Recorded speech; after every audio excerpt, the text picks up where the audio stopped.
Happy New Year! Welcome to channel of Soft Light. Today I want to talk about the limitations or drawbacks or certain issues that you may have with Nikon Z 24-120 at the wide end, which is 24 millimeters. So on my screen, that is NX Studio, you can see some of the images, test shots I have taken in the past few days. I want to go over with you first of these four. As you can see, that is 24 millimeter, and at f4, f5.6, f8, and f11. So these are the so-called sharpness test, and the focus point is in the center, and this is the computer screen, so everything is flat. So you're supposed to get same sharpness across the board, but that's not going to be the case, because no matter how much money you pay or how much weight you want to carry, at a wide open you're not going to get that. So let's see, at f4, which is a wide open, what kind of behaviors he has for the center and for the corner in terms of sharpness. This is a 14-bit RAW. These are our 13-bit RAW images, so you may take a second for the computer graphics to work. All right, now I'm at 67%. I want to go even further. Go 100%. I want to see any difference. Well, let's compare f11, f8, f5.6, and f4. And you, as you can see, they're pretty much very close. Maybe f4 slightly less sharp than 5.6, but between 5.6, 8, and f11, they're pretty much very close. So let's see if we can go to corner areas. And one of the corner areas at the bottom here and both sides, I'll go left first. I want to go 50% first. At 50%, and you can see is the edge of this little lines, a block of the text lines from A to block a little bit less sharp than 5.6, and so on and so forth. I want to keep zooming in all the way to 100%. I want to go all the way to 100% and look at the corners here. This is the far left corner, down corner at the bottom here. So as you can see, f11 significantly sharper than f4, and the 5.6 on the right hand side of the text is sharper than the text at wide open. Well, you know, it's getting a little bit sharper for block, at least block off text, a little bit sharper at the 5.6, but not so much for A and B here. By f8, significant improvement over, you know, 5.6, and by f11 it's pretty much all sharp. All right, so I want to go to the other side, the other corner on the right hand side. Here I have some numbers, lines of numbers, 1, 2, 3, 4, 5. That confirms the situation that I had on the other side of the corner. As you can see, the vignette for wide open cast a little bit of shadow, or caused this line of shadow, very gradual though, gradient here. So the number at 5.6 much sharper than the line here at the wide open. So by f8, that is not much improvement in my own eyes against the 5.6, but by f11, this is very much dramatically improved. Now we're going to concentrate on the comparison between f11, 16, and 22. So notice that which one is the sharpest among four?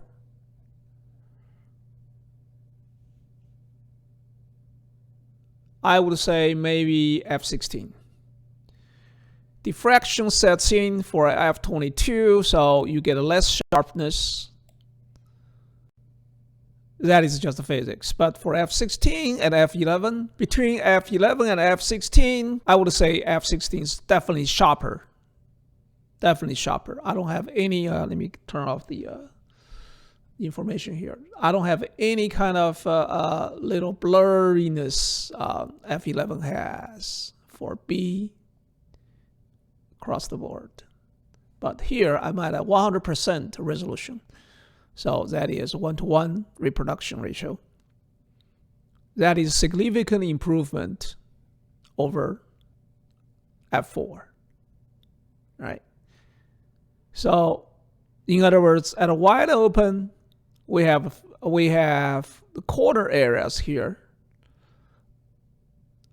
a little bit less sharp than the center areas, but that is the behavior you should expect in the first place, because as I said, lens design is decision or choices of trade-offs. You know, they have to keep weight down, they have to keep cost down, and they have to keep everything reasonable for buyers and or users. So they have to keep everything in a reasonable situation. But you may notice I have a little bit light leak here on the upper left corner, because this is a computer screen shot at day night, so the window casts a little bit. It's my 24.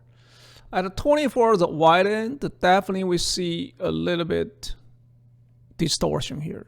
But is this end of the world situation? No. I'm not going to use this lens to shoot buildings or architecture. So if I do need to use this lens to do that kind of photography, you're probably going to have a little bit hard time, you know, in the post-production, go through every image and correct a little bit. But I think computer software can take care most of it. So it's not a concern. And since this lens is designed for walk around or travel, so distortion is not a concern at all. Okay. And the next thing I want to talk about is the vignetting, or the dark corners out of all these images. All right, so I'm going to go through wide open all the way to the minimum aperture. Vignetting right off the bat. For all these images here in my Nikon NX Studio, I turn, let me see the software settings. The vignetting control is at 18, which basically means inside of camera, your vignetting control is set as no. Camera correction is by default itself. If I want to fix these problems, I can do so easily, right? I can do so very easily. Just simply drag my slider for vignetting control. If I want to add a vignetting, that's what I'm going to do. All right. If I want to get rid of vignetting, that's what I'm going to do. So let me change this to here. See, the vignetting is gone. Or by default, it's 0, 0 if you don't touch anything in camera.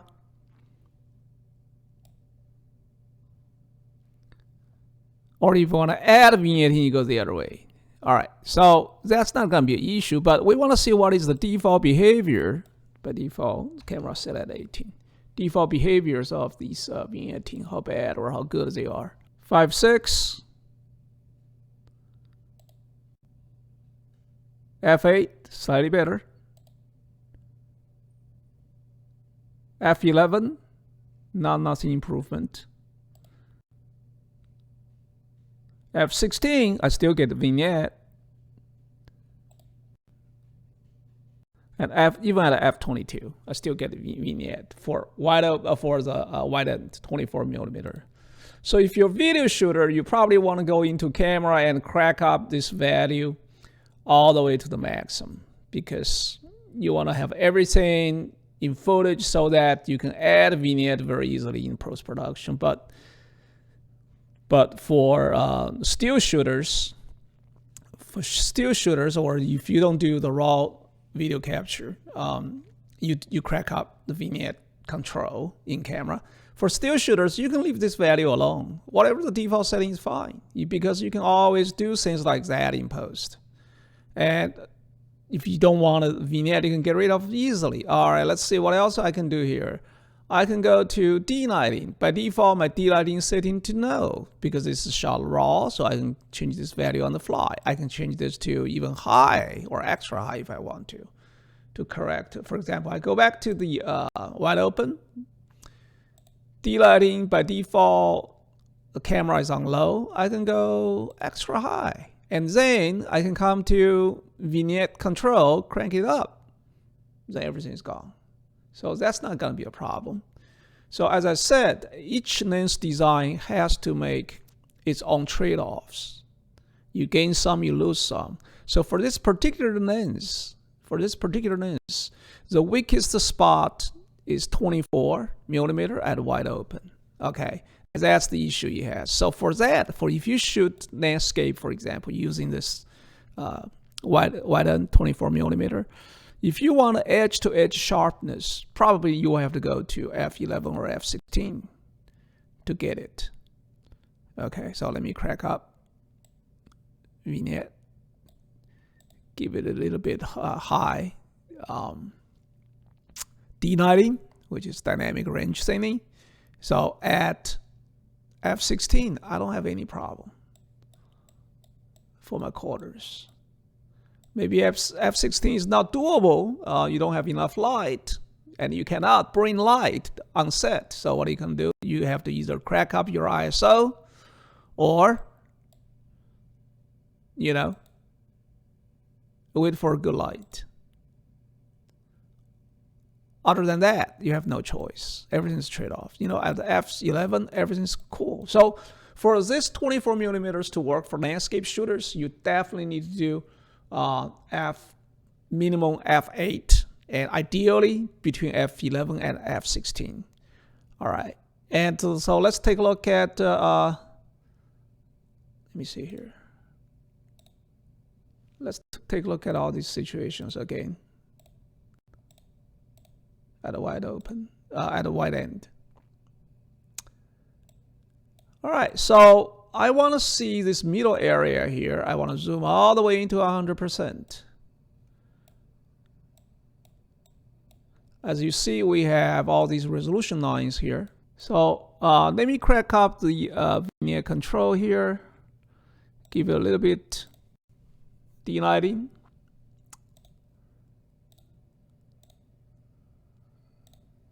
Make sure everything is the same so you have valid comparison.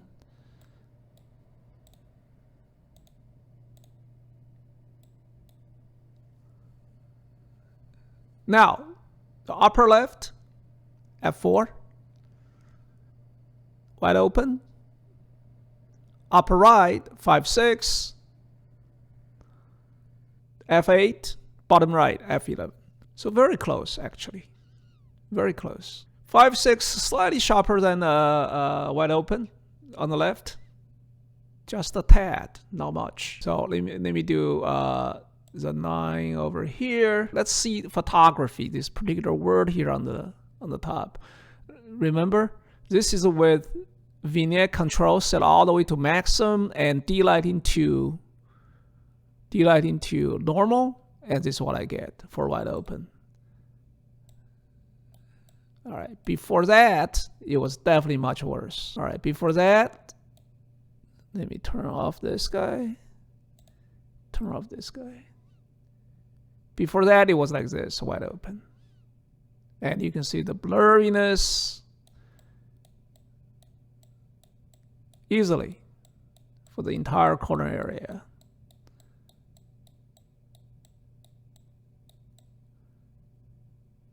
And now I want to give it normal delighting situation to brighten it a little bit. And for lens correction, I want to turn on vignette control to maximum. All right, but that doesn't fix the sharpness, doesn't it? But at least you fixed the darkening corners. So let's go to the middle and see these lines. Okay, to keep the sense in perspective, that is your resolution line with some texts inside. We want to go first 50% to get sort of ballpark idea of the resolution here. And then we want to go crazy to 100%. As you can see, f6 and f4 and f6 are pretty close in the center. This is not a corner area as we see. So there's not much difference between f16, f8, and f11. All right, so let's see if I want to change this to. All right, so I got f11, f8, f16, and f22, sort of like counterclockwise. So f8 is pretty good for the center. And there's not much difference between f11 and f16. So the sweet spot for center maybe is 5.6, as I showed you earlier. All right, so let's do 100%. All right, let's change this to 5.6. 5.6, 4, 5.6. We're getting there. The computer is kind of slow. All right. 100%. All right, so definitely 5.6 is doable. So at short end, if you really want to shoot as wide as possible, probably 5.6 is your minimum for acceptable sharpness at corners, so that